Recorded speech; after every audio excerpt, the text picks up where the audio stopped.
Today I'm going to be building a purple Pokemon themed Mode 80 mechanical keyboard. Mode Designs reached out to me to send a TKL kit to create a build with, so let's get started with the unboxing. Immediately I can feel that the case is quite heavy by itself, and I can see that it has a nice minimalistic design. It's made of CNC milled 6063 aluminum, and as you can see, I chose the lavender finish with white on the bottom. It has a 5.5 degree typing angle, a 19mm front height, and a center-aligned fully recessed USB-C port. The bottom features the word mode as well. In addition to the case, I also received a few other things. This is the PCB, and I went with the hot swap option.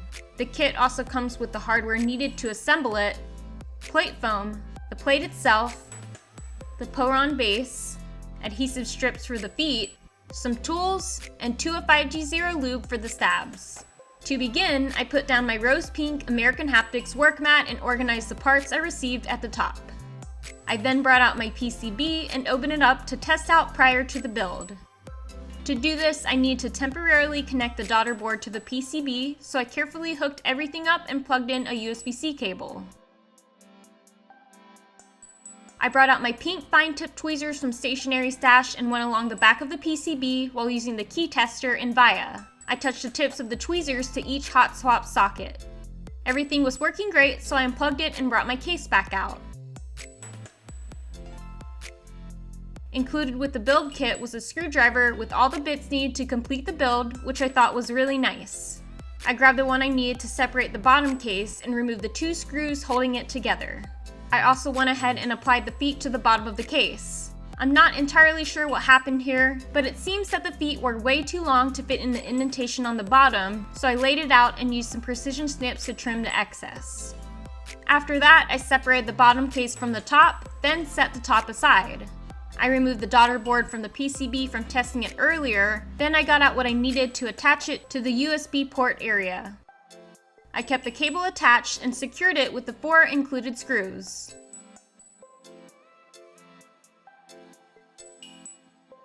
Here's how it looks after securing it.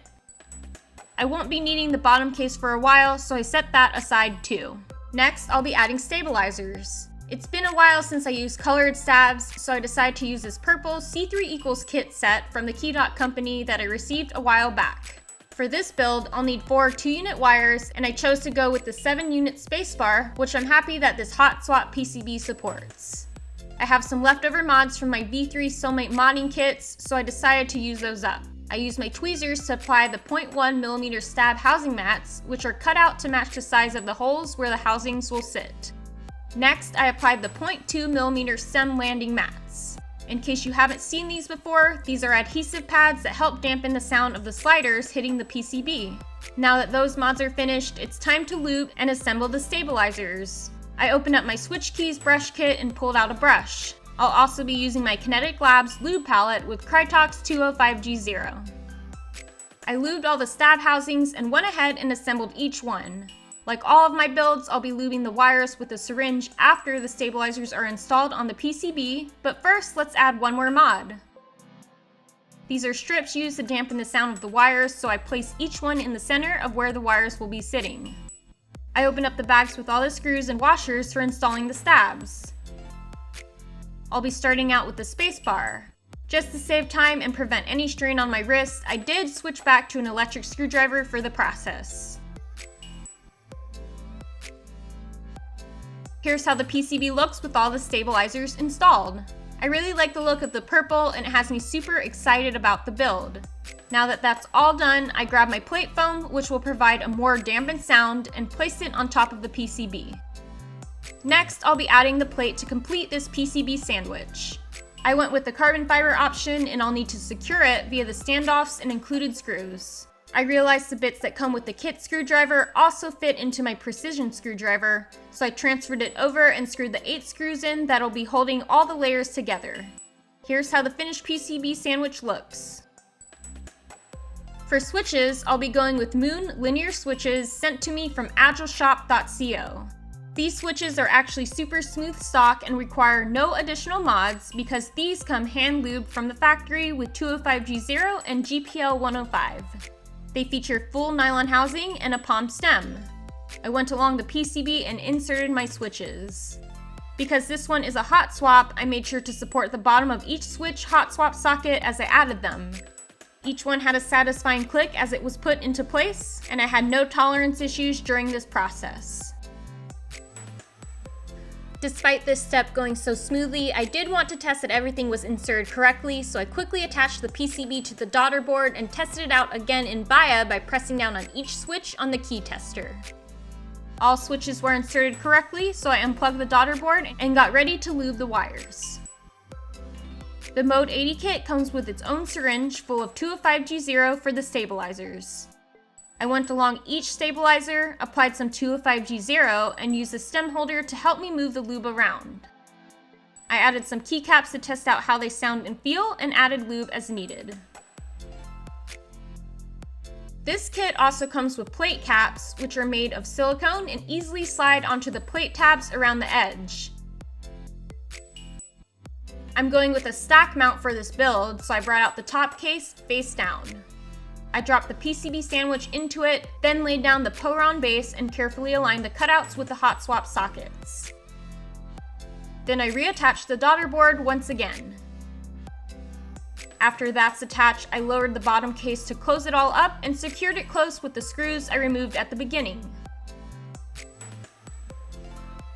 Here's how the build looks so far.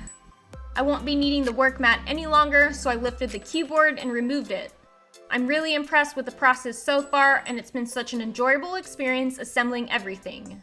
Mode Designs actually has a build guide online for assembling this keyboard, and it's full of handy tips and detailed photos in case you get stuck. While this build isn't too difficult, I always appreciate when a company provides these types of guides.